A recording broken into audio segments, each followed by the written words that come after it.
अब question number 81 कह रहा था कि इनमें से कौन सा प्रोटीन ऐसा रहेगा जो कि inter membrane space of mitochondria में मिले। भाई हम लोग जानते हैं कि माइटोकॉन्ड्रिया में जिन प्रोटीन्स की जरूरत पड़ती है और जिन्हें माइटोकॉन्ड्रिया खुद नहीं बना सकता, उनकी जीन्स न्यूक्लियस में होती है। न्यूक्लियस से आरएनए बना, आरएनए से बाहर निकल करके प्रोटीन बनना शुरू होता है। अब इन बनते हुए प्रोटीन में कुछ सिग्नल सीक्वेंसेस पाई जाती हैं। वो सिग्नल सीक्वेंस बताती हैं कि भाई हम तो यहाँ काम नहीं करेंगे, हमें तो माइटोकॉन्ड्रिया में जाना है। बट माइटोकॉन्ड्रिया में भी तो अलग अलग कंपार्टमेंट है, outer membrane, inter membrane space, inner membrane और मैट्रिक्स। तो प्रोटीन में ये मैसेज भी डिफाइंड होता है कि उसे जाना कहाँ है एग्जैक्टली।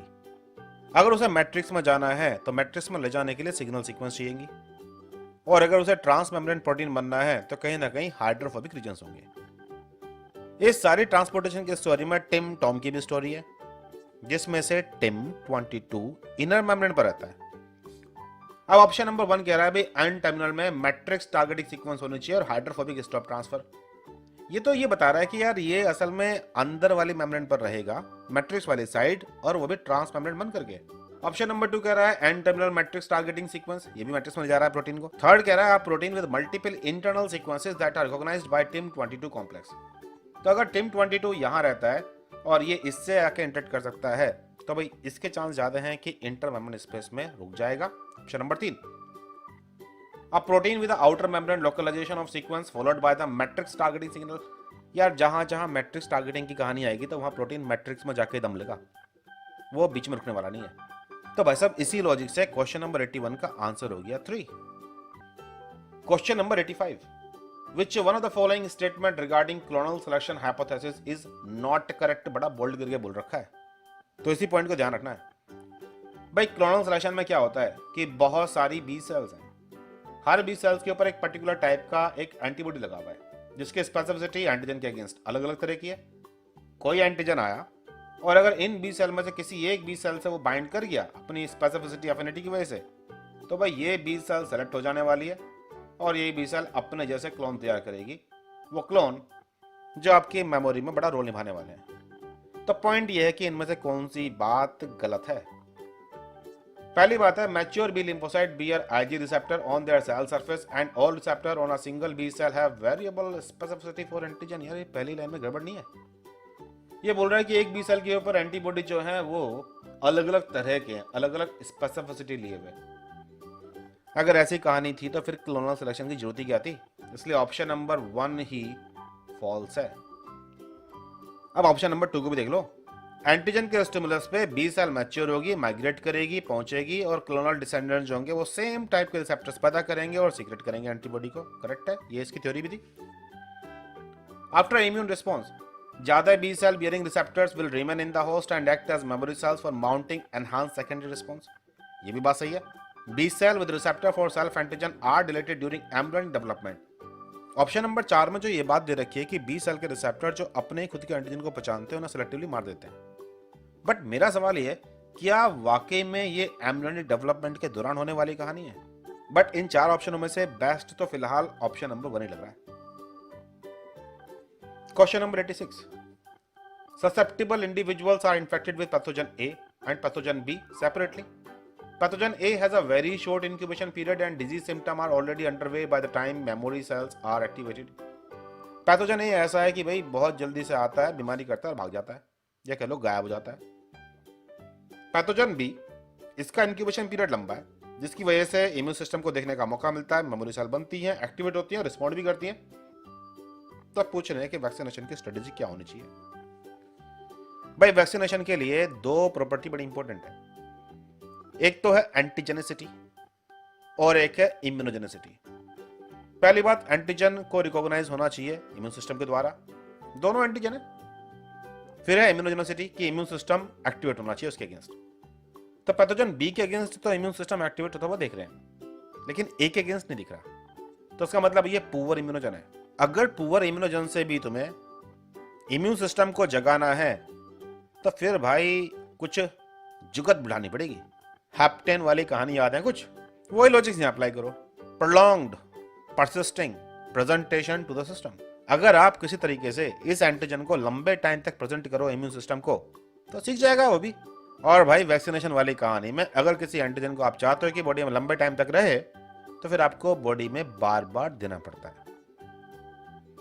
सीधी सी कहानी है कि एक एंटीजन ऐसा है जो एक ही बार में मेमोरी दे देगा और एक एंटीजन ऐसा है जिसे आपको मल्टीपल टाइम बार बार इंजेक्ट करना पड़ेगा।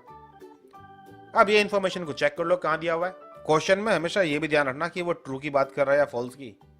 यहाँ पूछा हुआ है कि इनमें से कौन सा स्टेटमेंट मोस्ट अप्रोप्रिएट है, मतलब ट्रू है। तो भाई repeated vaccination against both A and B हो जाए अच्छी बात है, बट ये जरूरी नहीं है। रिपीटेड वैक्सीनेशन ए के अगेंस्ट करो और सिंगल इंजेक्शन बी के लिए, ये तो ठीक है।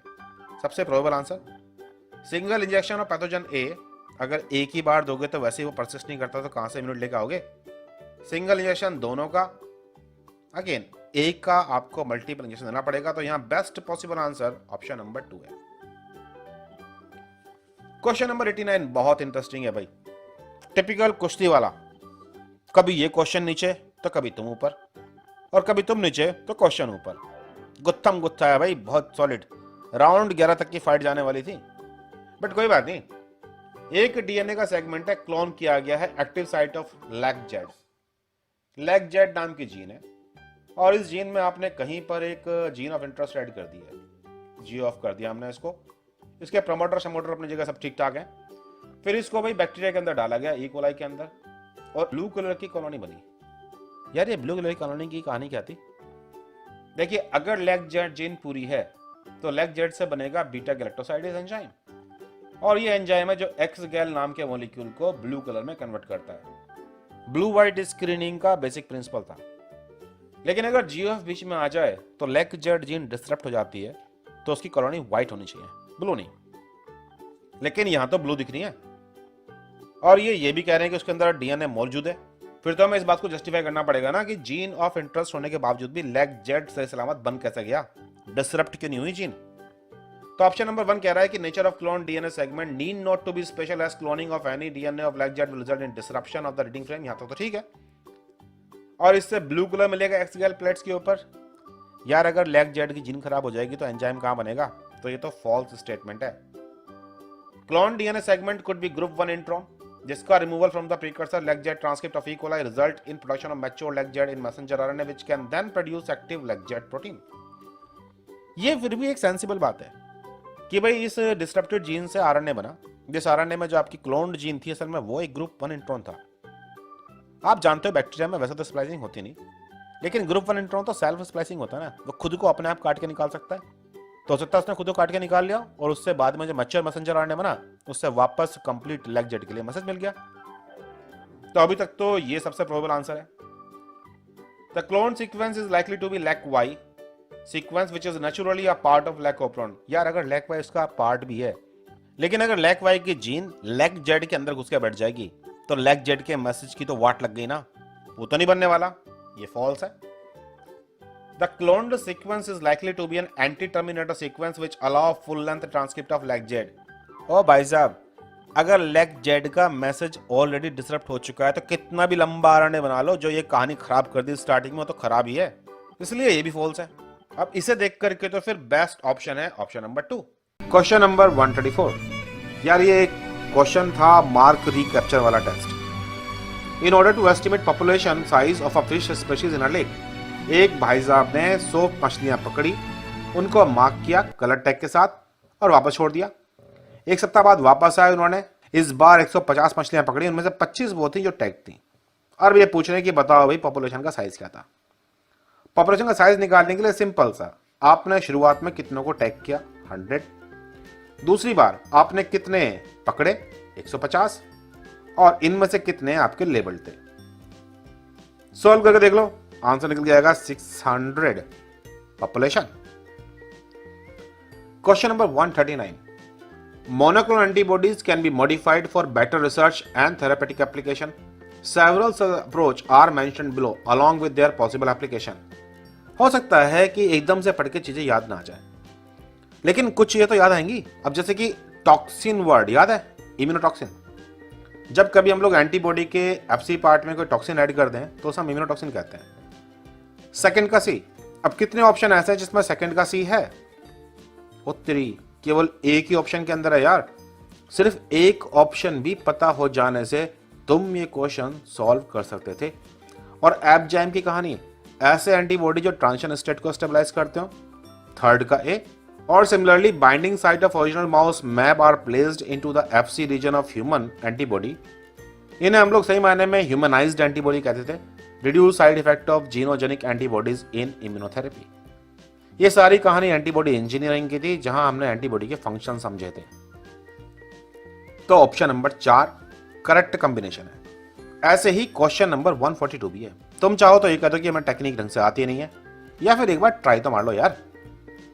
अब हाइब्रिडोमा टेक्नोलॉजी से क्या होता है, सबको पता है, एंटीबॉडी बनते हैं। बच्चे बच्चे को पता है। तो अगर ए को 3 के साथ जोड़ दोगे और ट्राई मार लोगे तो क्या निकल जाएगा तुम्हारा आंसर, सिर्फ 1 से भी। अगर बाकी बातें तुम्हें नहीं भी पता तब भी इनसे आंसर मिल रहा है। अब इस पेपर के अंदर देखो तो कम से कम 5 क्वेश्चन ऐसे हैं जिन क्वेश्चन में तुम्हें 1-2 ऑप्शन भी मालूम है, जो कि बट ऑब्वियस करके पता होता है स्टूडेंट्स को, तो भी वो क्वेश्चन होने वाला था। अब हुआ या नहीं हुआ, ये सारी थी जद्दोजहद की बात। किस में दम था और किसने इस चीज की इंपॉर्टेंस समझी कि इस एग्जाम में हर क्वेश्चन पर दम लगाना जरूरी है। जिन्होंने लगाया वो जीतेंगे। Question number 143। 3 प्रोटीन है BLM 1, 2, 3। ये डीएनए रिपेयर में इन्वॉल्व होते हैं डबल स्ट्रैंड ब्रेक में। एक क्रोमेटिन इम्यूनोप्रेसिपिटेशन का एक्सपेरिमेंट किया गया इन 3 प्रोटीन के साथ में, रिजल्ट दे दिया गया यहाँ पे। इम्यूनोप्रेसिपिटेशन में डीएनए से प्रोटीन कहां चिपका हम ये आइडेंटिफाई कर लेते हैं। तो भाई जब ब्रेक नहीं था तो उन्होंने पाया कि BIM1 जहां ब्रेक मारने वाले हैं वहां भी अवेलेबल है और उससे 1 KB की दूर पे भी। BIM2 को देखा तो ये भी, और BIM3 को भी देखा तो ये भी। अब अगर इन्हें कंपेयर करना शुरू कर दो तो हम ये भी कहते हैं कि BIM2 डीएनए पर चिपका हुआ है, लेकिन BIM1 और BIM3 डीएनए पर इतने नहीं चिपके हुए हैं क्योंकि ये इनपुट के बराबर के सिग्नल्स हैं, ना कि बराबर। लेकिन 30 मिनट बाद जब उन्होंने ब्रेक दे दिया तो उन्होंने पाया कि अचानक डीएनए पर जहां ब्रेक दिया गया है वहां पर 2 प्रोटीन चिपकना शुरू हो गए, BIM1 भी और BIM3 भी, और BIM2 गायब हो गया। इसके अलावा BIM3 बाइंड कर रहा है 1 KB दूर भी। तब इसके बेस पर हमें एनालिसिस करना है। भाई मैं BIM बोल रहा हूं, घबराना मत, BLM ही है कहानी।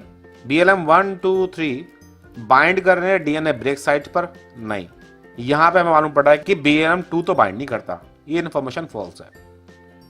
BLM1 बाइंड करता है ब्रेक साइट पर और BLM3 बाइंड करता है ब्रेक साइट एंड बियॉन्ड पर।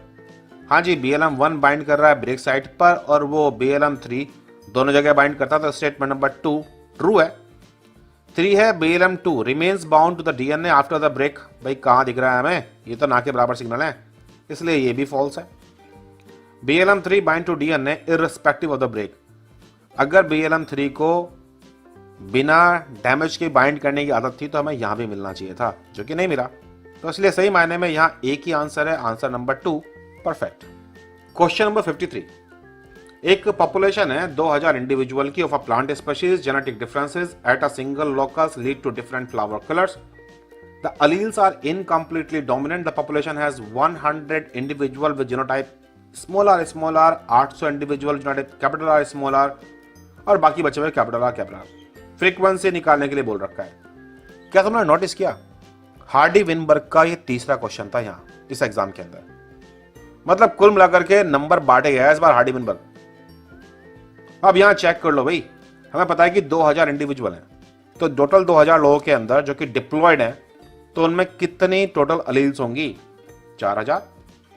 इन 4000 में से कितनी अलील है स्मॉल आर वाली, क्योंकि हमें फ्रीक्वेंसी निकालनी है स्मॉल आर की। देखो 100 तो ये हैं जिनमें 2 स्मॉल आर है, तो मतलब 200 तो इनसे आ गए, और 800 लोग ऐसे भी जिनमें 1 स्मॉल आर है, तो प्लस 800, मतलब कुल मिलाकर के 1000 अपॉन 4000, और अगर तुम इसे सॉल्व कर लोगे तो आंसर निकल आएगा 0.25।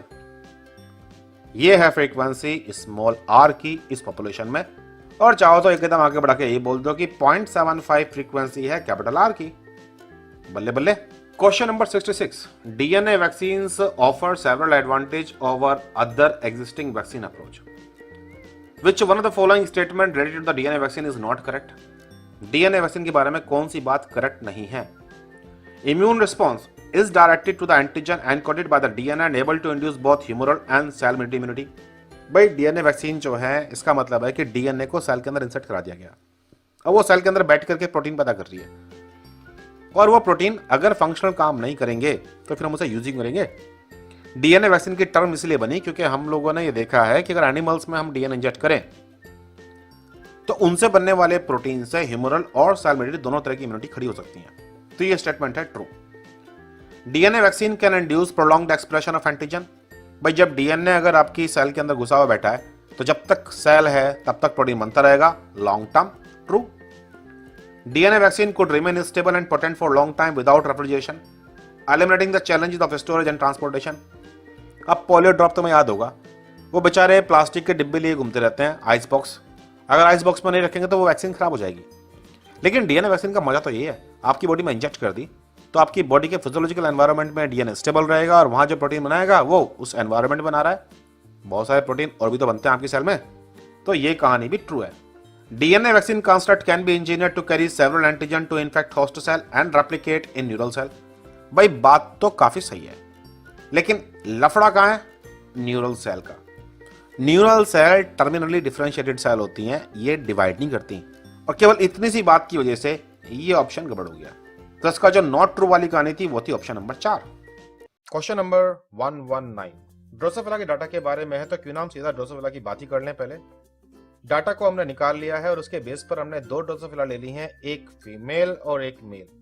फीमेल ड्रोसोफिला जो है उसके पास जो म्यूटेशंस पाए जाएंगे वो है बार आई जो कि डोमिनेंट म्यूटेशन है, मिनिएचर विंग, और बॉडी का कलर जो है वो येलो है। लेकिन इसको जो क्रॉस कराया गया है, ये फीमेल थी मेरी हेट्रोजाइगस, इसको जो क्रॉस कराया गया है वो एक नॉर्मल आई वाले लेकिन मिनिएचर विंग और येलो बॉडी वाले मेल के साथ क्रॉस कराया गया है। तो अब जो डाटा दिया गया उसके बेस पर हमने एक जीनोटाइप मैप तैयार कर लिया।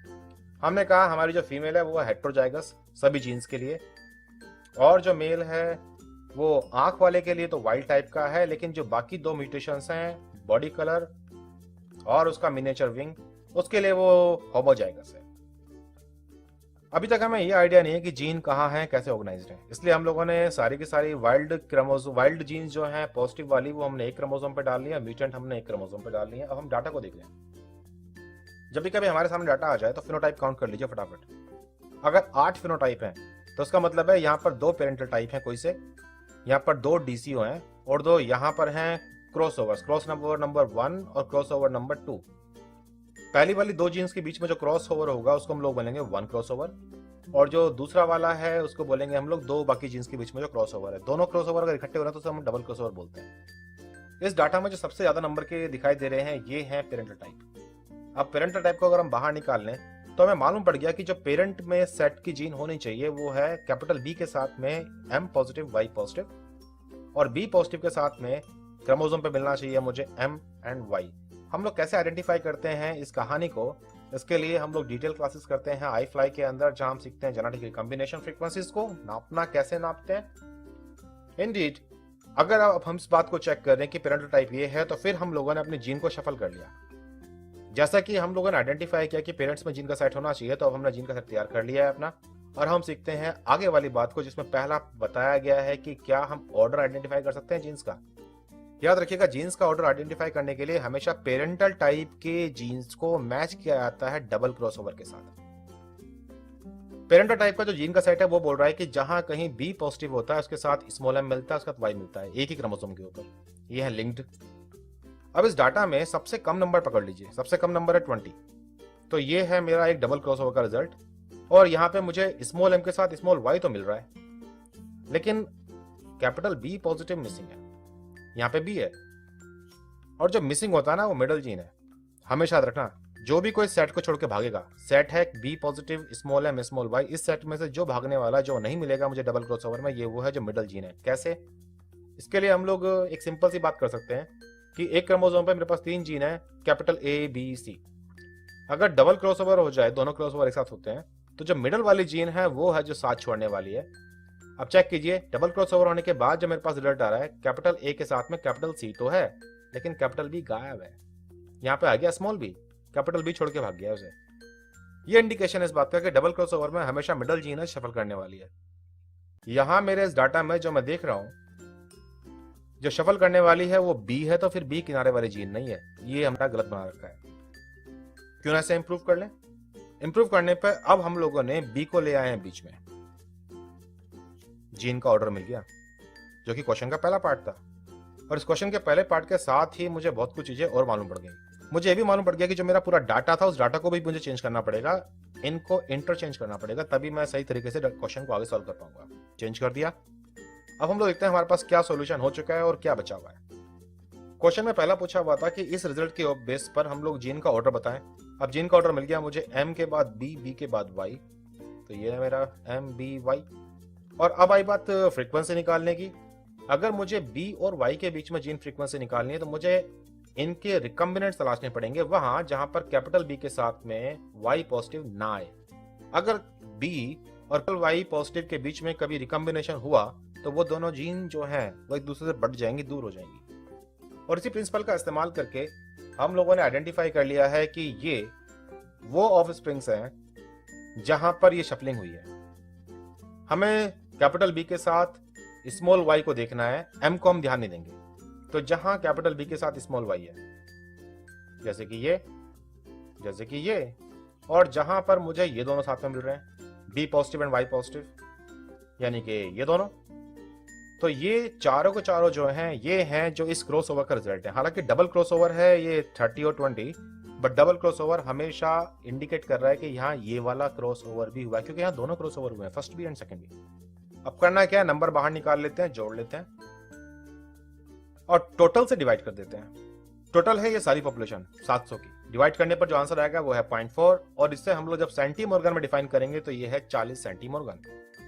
जो भी फ्रीक्वेंसी निकल के आती है उस फ्रीक्वेंसी को हम लोग ड्रोसोफिला में जब भी क्रोमोसोम की मैपिंग करते हैं तो उसे मल्टीप्लाई बाय 100 करके सेंटीमॉर्गन में लिखते हैं। तो हम कह सकते हैं कि जो जीन बी और वाई है उनके बीच में 40 सेंटीमॉर्गन का डिस्टेंस है। अब मेरे पास ये भी आ गया है। अब पूछा उन्होंने कॉम्बिनेशन करेक्ट कौन सा है। देखिए जीन का ऑर्डर था बी वाला और आंसर है यहाँ सी वाला, तो बी एंड सी मिलाकर के मेरा आंसर आ गया है 2।